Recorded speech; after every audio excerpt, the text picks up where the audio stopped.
1950년대 냉전 시기 얼어붙은 발트해 위를 따라 움직이던 유조선들은 단순한 화물선이 아니었습니다. 그것은 소련이라는 시스템이 서방과 맞서 버틸 수 있게 만드는 보이지 않는 동맥이었습니다. 지금 당신이 보고 있는 이 장면은 그때와 놀랍도록 닮아 있습니다. 단 하나의 차이가 있다면 이번에는 그 동맥이 끊어지고 있다는 점입니다. 당신은 아마 이렇게 생각할 수 있습니다. 정유소, 몇 개 공격했다고 뭐가 그렇게 큰 문제야. 하지만 여기서 당신이 놓치고 있는 것은 시설이 아니라 구조입니다. 지금 벌어지고 있는 일은 단순한 군사 타격이 아닙니다. 이건 러시아라는 국가의 수익 구조 자체가 공격받고 있는 사건입니다. 러시아는 하루 약 1,000만 배럴 이상의 원유를 생산하는 세계 3위 산유국입니다. 그중 상당 부분이 발트해를 통해 유럽과 글로벌 시장으로 빠져나갑니다. 쉽게 말해 발트해는 러시아에게 수도관과 같습니다. 물탱크가 아니라 흐름 자체를 만드는 파이프라인입니다. 그런데 만약 이 수도관이 막힌다면 어떻게 될까요? 탱크 안에 물이 아무리 많아도 밖으로 나갈 수 없다면 그건 자산이 아니라 정지된 위험이 됩니다. 이 지점에서 중요한 질문이 하나 생깁니다. 러시아는 왜 그렇게 오랜 시간 동안 발트해에 집착했을까요? 답은 단순합니다. 지리입니다. 러시아는 역사적으로 따뜻한 바다에 대한 집착을 버리지 못한 국가입니다. 북극 항로는 얼어붙고 태평양은 너무 멀며 흑해는 나토와 우크라이나의 영향권에 묶여 있습니다. 그나마 안정적으로 그리고 대량으로 석유를 수출할 수 있는 루트가 바로 발트해였습니다. 한 실제로 프리모르스크와 우스트르가 같은 항구는 러시아 해상 석유 수출의 핵심 축으로 한 해 수천만 톤의 석유 제품이 이곳을 통해 이동합니다. 이건 단순한 항구가 아니라 러시아지 DP의 일부를 직접 연결하는 관문입니다. 여기서 당신이 봐야 할 것은 양이 아니라 집중도입니다. 러시아의 석유 수출은 특정 지역에 과도하게 집중되어 있습니다. 이건 효율을 높이지만 동시에 단일 실패 지점을 만든다는 의미이기도 합니다. 이걸 일상적인 비유로 바꾸면 이렇습니다. 당신의 모든 수입이 하나의 은행 계좌로만 들어오고 그 계좌가 동결된다면 당신은 여전히 부자일 수 있지만 아무것도 할 수 없습니다. 지금 러시아가 정확히 그 상황에 가까워지고 있습니다. 더 흥미로운 건 이 구조가 단순히 경제 문제가 아니라는 점입니다. 석유는 러시아에게 단순한 상품이 아니라 전쟁을 유지하는 연료입니다. 군대가 움직이려면 연료가 필요하고 무기를 생산하려면 자금이 필요합니다. 그리고 그 자금의 상당 부분이 석유에서 나옵니다. 다시 말해, 발트해는 단순한 수출 루트가 아니라 전쟁 지속 능력을 유지하는 시스템의 핵심 노드입니다. 그렇다면 이제 시야를 한 단계 더 넓혀봅시다. 이건 단순히 러시아 대 우크라이나의 문제가 아닙니다. 이건 인프라를 통제하는 쪽이 게임을 지배한다는 훨씬 더 오래된 원칙의 재현입니다. 우크라이나는 지금 탱크를 파괴하는 대신 흐름을 차단하는 전략을 선택했습니다. 눈에 보이는 군사 장비보다 눈에 보이지 않는 경제 동맥을 겨냥한 것입니다. 그리고 이 선택은 한 가지 사실을 드러냅니다. 현대 전쟁에서 진짜 목표는 영토가 아니라 흐름이라는 것. 이제 당신은 선택의 기로에 서 있습니다. 이걸 단순한 뉴스로 볼 것인가? 아니면 하나의 패턴으로 읽을 것인가? 왜냐하면 이건 시작에 불과하기 때문입니다. 당신이 지금 보고 있는 건 단순한 공격이 아닙니다. 이건 속도 자체가 무기가 된 사례입니다. 3일, 우크라이나는 단 3일 동안 러시아가 수십 년에 걸쳐 구축한 발트해 석유 시스템의 핵심을 연속적으로 타격합니다. 그리고 이 속도가 만들어낸 효과는 개별 공격의 파괴력보다 훨씬 큽니다. 보통 인프라는 시간을 전제로 설계됩니다. 복구할 수 있는 시간, 대응할 수 있는 시간, 그리고 시스템이 버틸 수 있는 시간. 그런데 그 시간이 사라지면 어떻게 될까요? 우크라이나는 바로 그 틈을 파고듭니다. 3월 23일부터 26일까지 드론은 1000km 이상을 날아 러시아의 주요 목표를 반복적으로 타격합니다. 정유소, 저장 탱크, 수출 터미널, 단 하나도 우연이 아닙니다. 이건 무작위 공격이 아니라 정확히 계산된 시퀀스입니다. 여기서 중요한 질문이 하나 생깁니다. 왜 3일 연속이었을까요? 하루 공격은 충격입니다. 하지만 연속 공격은 마비를 만듭니다. 첫 번째 타격은 시설을 파괴합니다. 두 번째 타격은 복구를 방해합니다. 세 번째 타격은 시스템 전체를 멈추게 합니다. 이건 마치 당신의 컴퓨터가 아니라 운영체제 자체가 다운되는 상황과 같습니다. 파일 하나가 아니라 시스템이 더 이상 작동하지 않는 상태. 실제로 키리시 정유소 공격은 이 구조를 그대로 보여줍니다. 이 시설은 하루 40만 배럴 이상의 원유를 처리하는 대형 정유소입니다. 디젤, 휘발유, 경유 등 다양한 제품을 생산하며 러시아군과 수출 시장 모두에 연결되어 있습니다. 그런데 여기서 핵심은 단순한 생산량이 아닙니다. 이 정유소가 연결점이라는 사실입니다. 원유는 시베리아에서 들어오고 가공된 제품은 프리모르스크와 우스트루가 같은 항구로 이동합니다. 즉, 키리시는 단순한 공장이 아니라 입력과 출력이 만나는 허브입니다. 이 허브가 멈추면 어떤 일이 벌어질까요? 원유는 들어오지만 처리되지 못하고 가공 제품은 만들어지지 않으며 항구는 보낼 것이 없어집니다.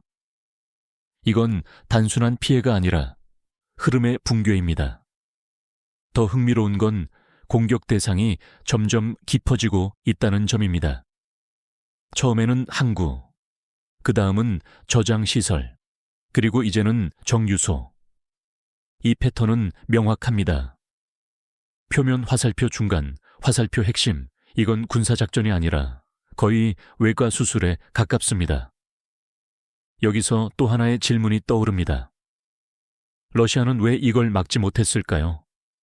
1000km 이상을 날아온 드론이 반복적으로 목표를 타격했다는 건 단순한 방어 실패가 아닙니다.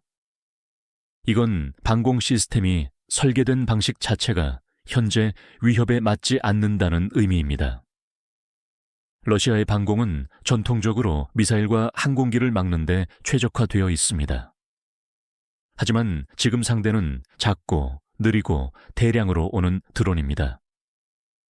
이걸 일상적인 비유로 바꾸면 이렇습니다. 대포로 모기를 잡으려는 상황. 이론적으로는 가능하지만 현실적으로는 비효율적입니다. 그리고 이 비효율이 쌓이면 결국 한 가지 결과로 이어집니다. 지속적인 침투 허용, 지금 발트해에서 벌어지고 있는 일이 바로 그것입니다. 더 중요한 건 이 공격이 단발성이 아니라는 점입니다. 프리모르스크는 5일 동안 3번, 우스트루가는 5일 동안 4번 공격을 받습니다. 이건 실험이 아니라 캠페인입니다. 에너지 분석가들은 이 상황을 전쟁 시작 이후 가장 심각한 석유 수출 위협이라고 평가합니다. 그 이유는 단순합니다. 이건 시설 몇 개가 아니라 수익을 만들어내는 구조 자체가 흔들리고 있기 때문입니다. 이제 당신은 흐름을 보기 시작해야 합니다. 개별 사건이 아니라 연결된 패턴. 왜냐하면 이 패턴은 단순히 발트해에서 끝나지 않을 가능성이 높기 때문입니다. 당신이 키리시 정유소를 단순한 시설 하나로 본다면 이미 절반을 놓친 것입니다. 이곳은 공장이 아니라 러시아 석유 시스템의 심장에 가까운 장치입니다. 겉으로 보면 단순합니다. 원유를 받아서 연료로 바꾸는 곳. 하지만 실제로는 훨씬 복잡한 역할을 합니다. 기르시는 연간 약 2천만 톤 이상의 원유를 처리하며 러시아 전체 정제 능력의 약 6%를 담당합니다. 숫자만 보면 일부처럼 보이지만 여기서 중요한 건 비율이 아니라 위치입니다. 이 정유소는 발트해 수출 구조의 중심에 있습니다. 시베리아에서 온 원유가 들어오고 가공된 연료가 항구로 이동합니다. 즉, 키리시는 단순한 생산 시설이 아니라 입구와 출구를 연결하는 변환 노드입니다. 이걸 일상적인 비유로 바꿔보겠습니다. 당신의 몸에서 심장이 멈추면 어떻게 될까요? 혈액은 여전히 존재하지만 흐르지 못합니다. 키리시가 바로 그 역할입니다. 석유는 있지만 움직일 수 없게 만드는 지점. 그렇다면 여기서 중요한 질문이 생깁니다. 왜 우크라이나는 이 정유소를 선택했을까요? 답은 간단합니다. 대체 불가능성입니다. 러시아에는 많은 전기소가 있습니다. 하지만 모든 전기소가 같은 역할을 하지는 않습니다. 키리시는 발트해 수출을 위해 설계된 시설입니다. 다른 지역 정유소로 대체하려면 파이프라인을 바꾸고 물류를 재구성해야 합니다. 이건 단순한 우회가 아니라 전체 시스템을 다시 설계해야 하는 수준의 문제입니다. 그리고 그 과정에는 시간이 필요합니다. 문제는 지금 러시아에게 그 시간이 없다는 점입니다. 여기서 한 가지 더 짚고 넘어가야 할 포인트가 있습니다. 정유소는 단순히 생산만 하는 곳이 아니다. 이곳은 군과도 직접 연결되어 있습니다. 키리시에서 생산되는 디젤과 연료는 전선에 있는 러시아 군대에도 공급됩니다. 즉, 이 시설이 멈추면 벌어지는 일은 두 가지입니다. 하나는 수출 감소로 인한 외화 수익 감소, 다른 하나는 군수 보급의 압박. 이 두 가지가 동시에 발생합니다. 이건 마치 기업으로 치면 매출이 줄어드는 동시에 생산 라인도 멈추는 상황입니다. 버틸 수 있을까요? 여기서 상황은 한 단계 더 올라갑니다. 이 공격은 단순히 현재를 흔드는 것이 아니라 미래의 기대 수익까지 파괴합니다. 당시 국제 유가는 배럴당 $100를 넘나들고 있었습니다. 러시아 입장에서는 엄청난 기회였습니다. 같은 양을 팔아도 더 많은 돈을 벌 수 있는 상황, 푸틴이 원했던 시나리오입니다. 하지만 키리시가 멈추면 어떻게 될까요? 가격이 올라가도 팔 수 있는 물량이 줄어듭니다. 즉, 기회 자체가 사라집니다. 이건 단순한 손실이 아닙니다. 기회비용의 붕괴입니다. 더 흥미로운 건 이 타이밍입니다. 우크라이나는 단순히 공격한 것이 아니라 가장 아픈 순간을 선택했습니다. 가격이 오르고 수익이 극대화되는 시점. 바로 그때 핵심 정유소를 타격합니다. 이건 전쟁이 아니라 거의 금융시장에서의 타이밍 공격과 같습니다. 이제 당신은 하나의 패턴을 더 보게 됩니다. 우크라이나는 단순히 물리적 시설을 파괴하는 것이 아니라 러시아의 수익 구조와 기대를 동시에 무너뜨리고 있습니다. 그리고 여기서 진짜 중요한 질문이 등장합니다. 이게 단 한 번의 공격일까요? 아니면 더 큰 전략의 일부일까요? 지금까지의 패턴을 보면 답은 이미 나와 있습니다. 이건 시작일 가능성이 높습니다. 당신이 이제 봐야 할 건 정유소가 아니라 항구입니다. 왜냐하면 돈은 생산되는 곳이 아니라 나가는 곳에서 만들어지기 때문입니다. 프리모르스크와 우스트루가. 이 두 항구는 단순한 물류 거점이 아닙니다. 러시아 석유 산업에서 현금화 장치에 해당합니다. 러시아는 하루 약 700만 배럴 이상의 석유를 수출하며 그중 상당량이 해상으로 이동합니다. 그리고 발트해 항구들은 그 흐름의 중심에 있습니다. 이걸 간단히 비유하면 이렇습니다. 정유소가 공장이라면 항구는 계산대입니다. 상품이 아무리 많아도 계산대를 통과하지 못하면 매출은 0입니다. 그렇다면 질문이 하나 생깁니다. 왜 우크라이나는 항구를 반복적으로 공격했을까요? 답은 단순합니다. 돈이 만들어지는 순간을 끊기 위해서입니다. 프리모르스크와 우스트루가는 2025년 한 해에 약 5천만 톤 가까운 석유 제품을 처리했습니다. 이건 수십억 달러 규모의 현금 흐름입니다. 그런데 이 두 항구가 동시에 흔들리면 어떻게 될까요? 단순히 물류가 지연되는 것이 아닙니다. 수익이 즉시 멈춥니다. 실제로 드론 공격 이후 저장 탱크가 파괴되고 터미널이 손상되면서 선적이 중단됩니다. 일부 보고에 따르면 항구 주변에서 수백 미터 높이의 화염이 발생할 정도였습니다. 여기서 중요한 건 물리적 피해보다 심리적 운영적 마비입니다. 선박은 들어오지 않고 보험사는 리스크를 재평가하며 운영자는 출항을 미룹니다. 이건 단순한 피해가 아니라 거래 자체가 멈추는 상태입니다. 이 시점에서 한 가지 핵심 질문이 등장합니다. 항구가 멈추면 그 다음은 어디일까요? 이 답은 명확합니다. 전체 시스템입니다. 항구가 막히면 원유는 이동하지 못합니다. 이동하지 못한 원유는 저장됩니다. 저장 공간이 차면 생산은 줄어듭니다. 이건 도미노입니다. 하나의 항구가 아니라 전체 공급망이 연결되어 무너지는 구조입니다. 더 흥미로운 건 이 두 항구가 단순한 물류시설이 아니라는 점입니다. 이곳은 러시아 해상 석유 수출의 약 40%를 담당하는 핵심 축입니다. 즉, 이 두 곳이 멈추면 국가 전체 수출의 거의 절반이 흔들립니다. 이걸 개인 재정으로 바꿔보면 이렇습니다. 당신의 월급 중 40%가 갑자기 사라진 상황. 생활은 유지되겠지만 투자도 확장도 여유도 사라집니다. 국가도 마찬가지입니다. 지금 러시아는 하루 약 7억 달러 이상의 석유 수익을 올리고 있는 것으로 추정됩니다. 그런데 이 중 상당 부분이 발트해를 통해 발생합니다. 항구가 멈추면 어떻게 될까요?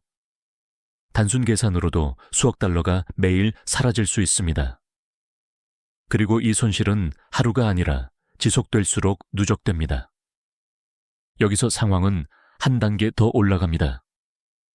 이건 단순히 돈의 문제가 아니라 신뢰의 문제로 확장됩니다. 석유 거래는 계약 기반입니다. 정해진 시간에 정해진 물량이 도착해야 합니다. 그런데 항구가 반복적으로 공격받고 출하 일정이 불확실해진다면 구매자들은 다른 공급자를 찾기 시작합니다. 이건 단순한 일시적 손실이 아니라 시장 점유율의 이동입니다. 그리고 시장에서 한번 잃은 자리는 다시 되찾기 어렵습니다. 이제 당신은 이해해야 합니다. 사나 우크라이나의 공격은 단순히 지금의 돈을 끊는 것이 아닙니다. 미래의 고객과 시장까지 흔들고 있습니다. 그리고 이 지점에서 전쟁은 완전히 다른 차원으로 올라갑니다. 이건 총과 미사일의 싸움이 아니라 현금 흐름과 신뢰를 둘러싼 전쟁입니다. 이제 당신이 봐야 할 것은 공격이 아니라 왜 이 공격이 반복적으로 성공했는가입니다. 1000km. 우크라이나의 드론은 이 거리를 날아 러시아 깊숙한 곳까지 들어옵니다. 그리고 한 번이 아니라 여러 번 성공합니다. 여기서 질문이 생깁니다. 러시아는 왜 이걸 막지 못했을까요? 단순한 실수가 아닙니다. 이건 구조적인 문제입니다. 러시아의 방공 시스템은 세계 최고 수준으로 평가받아 왔습니다. S-300, S-400 같은 시스템은 항공기와 미사일을 요격하기 위해 설계되었습니다. 하지만 지금 상대는 완전히 다릅니다. 작고 느리고 싸고 그리고 많습니다. 이걸 일상적인 비유로 바꾸면 이렇습니다. 최첨단 보안 시스템을 갖춘 은행이 수백 명의 소매치기를 동시에 막아야 하는 상황. 이론적으로는 막을 수 있습니다. 하지만 현실에서는 비용과 효율의 문제가 발생합니다. 수백만 달러짜리 미사일로 수천 달러짜리 드론을 요격해야 한다면 이건 전투가 아니라 소모전에서의 구조적 패배입니다. 여기서 핵심 개념이 하나 등장합니다. 비대칭 전력 아시메트릭 워페어. 우크라이나는 더 강한 무기를 가진 것이 아닙니다. 더 효율적인 구조를 가진 것입니다. 드론은 값싸고 생산이 빠르며 대량 투입이 가능합니다. 그리고 한두 대가 아니라 수십 대가 동시에 들어옵니다. 이건 단순한 공격이 아니라 방공 시스템의 처리 능력을 초과시키는 전략입니다. 그렇다면 러시아는 왜 방어를 강화하지 않을까요? 문제는 커버리지입니다. 러시아는 세계에서 가장 넓은 국가입니다. 모든 정유소, 항구, 저장 시설을 완벽하게 방어하는 것은 사실상 불가능합니다. 즉, 방공은 선택의 문제입니다. 어디를 지킬 것인가, 어디를 포기할 것인가. 그런데 우크라이나는 바로 그 선택을 무력화합니다. 한 곳이 아니라 여러 곳을 동시에 공격합니다. 프리모르스크, 우스트루가, 키리시. 이 세 지점은 서로 연결된 핵심 노드입니다. 이 중 하나만 방어해도 의미가 없은 빛이 없습니다. 전체가 동시에 흔들리기 때문입니다. 여기서 또 하나의 질문이 나옵니다. 이건 기술의 문제일까요? 아니면 전략의 문제일까요? 정답은 둘 다입니다. 러시아는 강력한 방공 기술을 가지고 있습니다. 하지만 그 기술은 과거의 위협을 기준으로 설계되었습니다. 반면 우크라이나는 현재의 취약점에 맞춘 전략을 사용합니다. 이 차이가 결과를 만듭니다. 더 중요한 건 이 상황이 일회성이 아니라는 점입니다. 우스트루가는 5일 동안 4번 공격을 받습니다. 프리모르스크도 비슷한 빈도로 타격을 받습니다. 이건 테스트가 아니라 지속 가능한 공격 모델입니다. 즉, 우크라이나는 한 번 성공한 전략이 아니라 반복 가능한 시스템을 구축한 것입니다. 이 순간 전쟁의 성격이 바뀝니다. 이건 더 이상 누가 더 강한가의 문제가 아닙니다.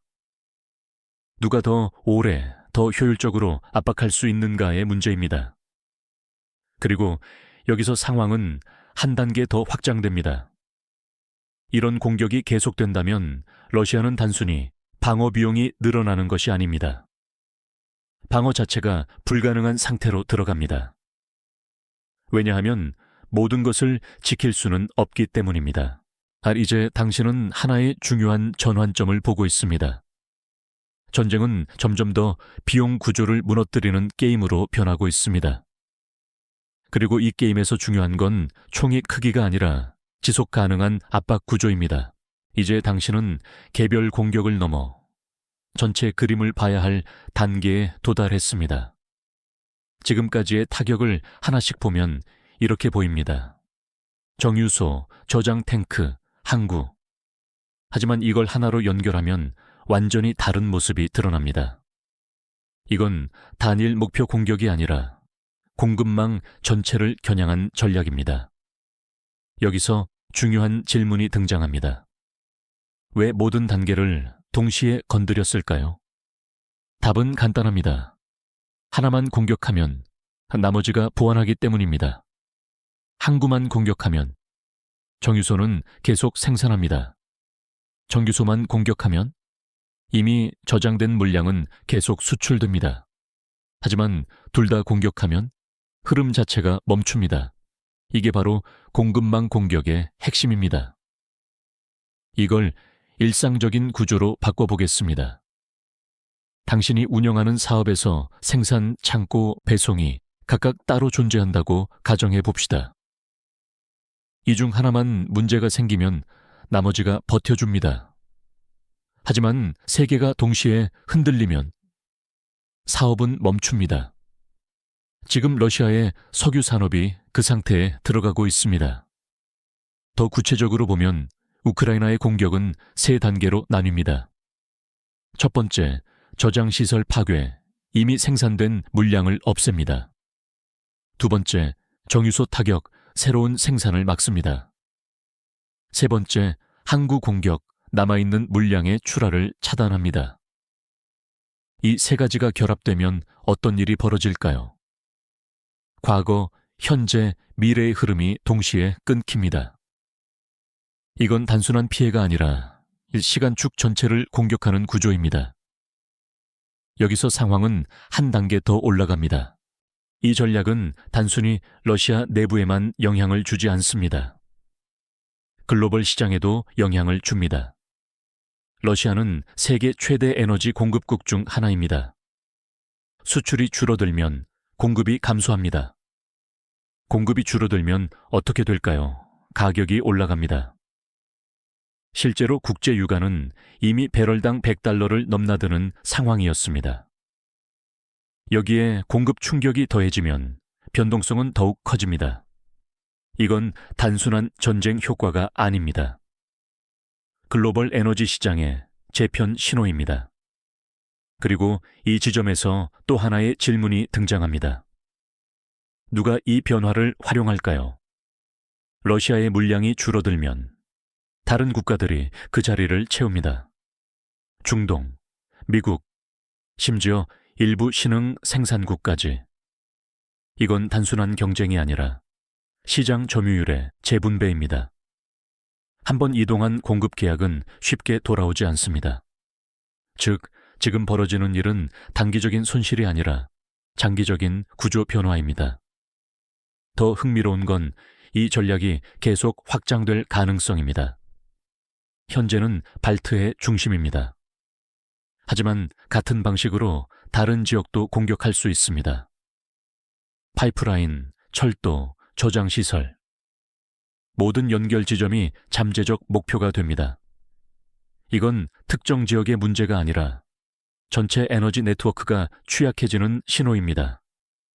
이제 당신은 이해해야 합니다. 우크라이나는 단순히 러시아를 공격하는 것이 아닙니다. 하나의 산업 구조를 해체하고 있습니다. 그리고 이런 방식은 다른 전쟁, 다른 국가에서도 반복될 수 있습니다. 이 순간 전쟁은 또 한 번 진화합니다.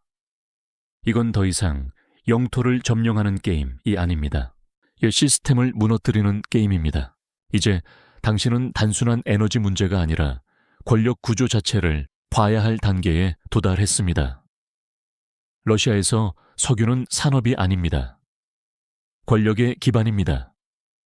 국가 예산의 상당 부분이 에너지 수익에서 나오고 그 자금이 군대, 복지, 그리고 정치 시스템을 유지합니다.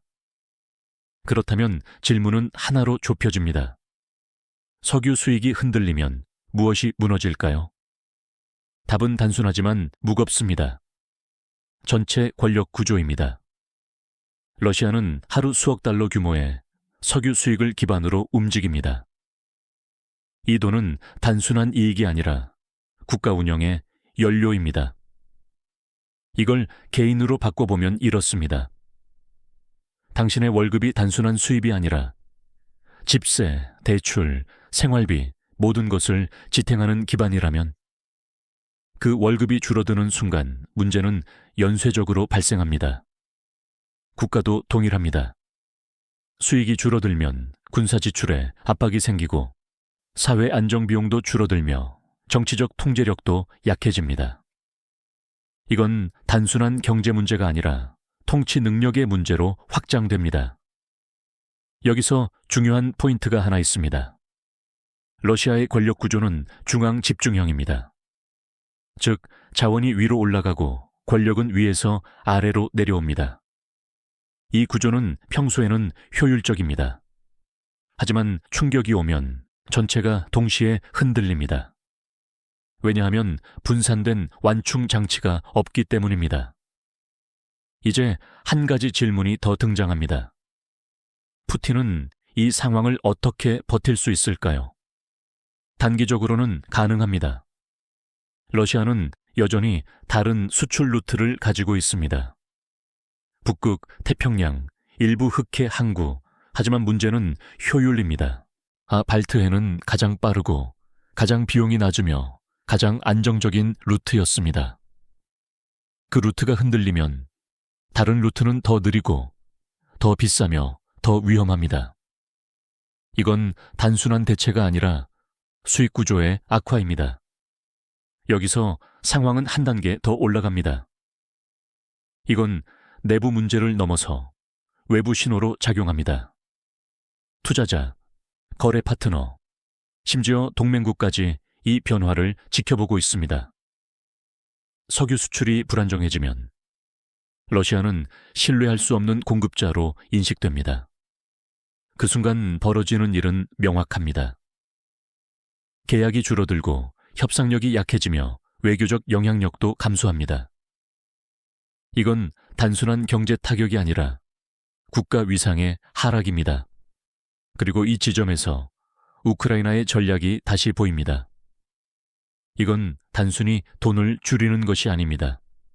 권력을 잠식하는 과정입니다. 군사적으로는 전선을 압박하고 경제적으로는 수익을 줄이며 정치적으로는 신뢰를 흔듭니다. 이 세 가지가 동시에 작동하면 국가는 겉으로는 유지되지만 내부에서는 점점 약해집니다. 이제 당신은 이해해야 합니다. 전쟁은 더 이상 누가 더 많은 땅을 차지하느냐가 아닙니다. 누가 상대의 시스템을 더 깊게 흔드느냐입니다. 그리고 지금 그 균열이 점점 커지고 있습니다. 이제 속도를 늦춰야 할 순간입니다. 왜냐하면 지금까지 당신이 본 것은 사건이 아니라 전환의 구조이기 때문입니다. 단 일주일, 러시아가 수십 년 동안 구축한 발트해 석유 시스템이 흔들립니다. 정유소, 항구, 저장시설, 각각이 아니라 하나의 흐름으로 무너집니다. 이건 단순한 군사 성공이 아닙니다. 힘의 정의가 바뀌고 있다는 신호입니다. 과거의 힘은 크기였습니다. 더 많은 탱크, 더 많은 미사일, 더 큰 군대. 하지만 지금 당신이 보고 있는 힘은 다릅니다. 작고 분산되어 있고 반복 가능한 구조. 이걸 한 문장으로 정리하면 이렇습니다. 흐름을 통제하는 쪽이 게임을 지배한다. 여기서 한 가지 질문이 남습니다. 이 변화는 어디까지 확장될까요? 에너지 산업만의 이야기일까요? 아닙니다. 이 구조는 금융, 물류, 데이터, 심지어 반도체 공급망까지 모든 곳에 적용될 수 있습니다. 현대 시스템은 연결로 이루어져 있습니다. 그리고 연결은 효율을 만들지만 동시에 취약점을 만듭니다. 이건 마치 고속도로와 같습니다. 빠르게 이동할 수 있지만 한 지점이 막히면 전체가 정체됩니다. 지금 발트해에서 벌어지고 있는 일이 바로 그것입니다. 이제 시야를 더 넓혀봅시다. 우크라이나는 단순히 전술을 바꾼 것이 아닙니다. 전쟁의 기준 자체를 재정의하고 있습니다. 기피 타격, 장거리 드론, 공급망 공격. 이 세 가지가 결합되면 전통적인 방어 개념은 점점 의미를 잃습니다. 국경은 더 이상 안전을 보장하지 않고 거리도 방어가 되지 않습니다. 이건 국가 단위의 문제가 아니라 이 모든 인프라가 잠재적 전장이 되는 시대입니다. 여기서 당신이 스스로에게 물어야 할 질문이 있습니다. 당신은 여전히 표면을 보고 있습니까? 아니면 구조를 보고 있습니까? 왜냐하면 기회는 항상 구조에서 나오기 때문입니다. 에너지 시장은 재편되고 공급망은 재구성되며 새로운 플레이어들이 등장합니다. 이 변화는 위기이기도 하지만 동시에 재배치의 순간입니다. 누군가는 잃고 누군가는 얻습니다. 그리고 그 차이는 정보가 아니라 해석의 깊이에서 나옵니다. 이제 다시 처음으로 돌아가 봅시다. 발트해는 러시아에게 생명선이었습니다. 안전하고 효율적이며 수익성이 높은 경로. 하지만 단 일주일 만에 그 안전이라는 가정이 무너집니다. 이건 단순한 전쟁의 장면이 아닙니다. 확신이 붕괴되는 순간입니다. 그리고 이런 순간이 쌓이면 세상은 조용히 방향을 바꿉니다. 이제 마지막으로 당신에게 하나의 질문을 남깁니다. 이 변화가 계속된다면 당신은 어디에 서게 될까요? 흐름이 끊기는 쪽입니까? 아니면 새로운 흐름을 읽는 쪽입니까? 왜냐하면 결국 미래는 항상 준비된 사람에게 오는 것이 아니라 변화를 먼저 이해한 사람에게 이동하기 때문입니다. 더 once who, recognize, the current before it becomes a wave are the ones who shape the future.